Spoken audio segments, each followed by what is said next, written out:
Hello बच्चों, कैसे हैं आप। आज हम पढ़ेंगे कक्षा 8 से पाठ 4 जिसका नाम है पदार्थ, धातु और अधातु।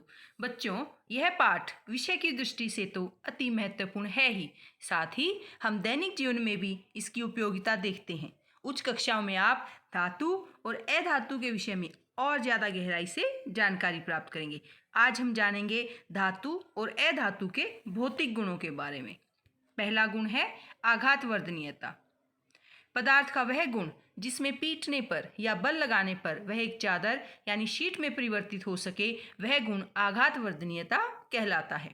आम जीवन में हमें इसके अनेकों उदाहरण एवं उपयोग देखने को मिलते हैं, जैसे लोहार द्वारा लोहे को पीट पीट कर बनाई गई लोहे की चादर, खाने को पैक करने के लिए इस्तेमाल होने वाली एल्यूमिनियम की पन्नी, या फिर मिठाइयों पर सजा चांदी का वृक्क हो। ये सभी पदार्थ धातु हैं। इससे साबित होता है कि आघातवर्धनीयता धातुओं का एक भौतिक गुण है। यह गुण अधातु में नहीं पाया जाता।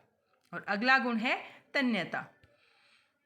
इस गुण के कारण आप पदार्थ को खींचकर तारों में परिवर्तित कर सकते हैं, और तारों से बने अनेक उदाहरण हम दैनिक जीवन में देखते हैं और उनका उपयोग भी करते हैं, जैसे खिड़की में लगी लोहे की जाली या विद्युत संचरण के लिए इस्तेमाल होने वाला तार। यह सभी धातु से बने होते हैं और अधातुओं को आप तन्य नहीं कर सकते।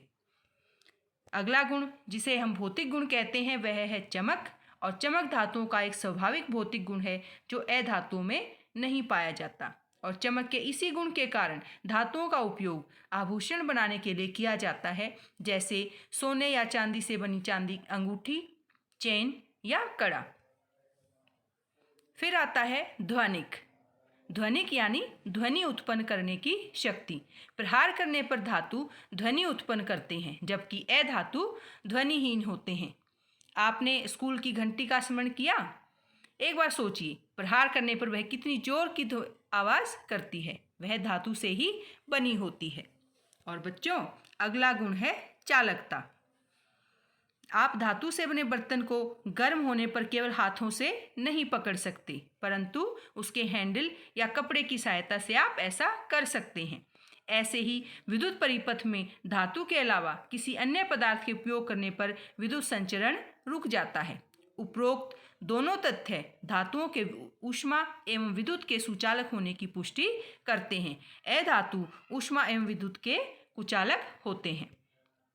इन सभी भौतिक गुणों में जानने के पश्चात हम धातु और अधातु में अंतर को समझ सकते हैं। और धातुओं का पहला गुण होता है कि ये आघातवर्धनीय होते हैं, और धातु को हम तन्य भी कर सकते हैं।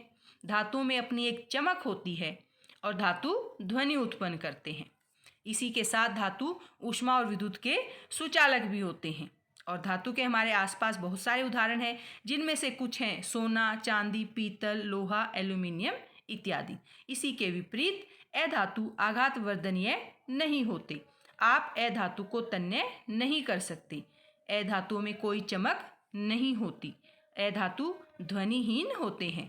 अधातु ऊष्मा और विद्युत के कुचालक होते हैं। और अधातु के उदाहरण हैं कार्बन, ऑक्सीजन, सल्फर, फास्फोरस इत्यादि। तो बच्चों, इन्हीं गुणों के साथ हमारे धातु और अधातु के भौतिक गुण संपूर्ण होते हैं। आप अपने इस पाठ को कॉपी में लिखेंगे और अंतरों को भी याद करेंगे। इसी के साथ अपने चैनल को लाइक कीजिए, कमेंट कीजिए और सब्सक्राइब कीजिए, और साथ ही इसे शेयर कीजिए अपने दोस्तों के साथ, ताकि वो भी पढ़ाई कर सकें अच्छे से। धन्यवाद।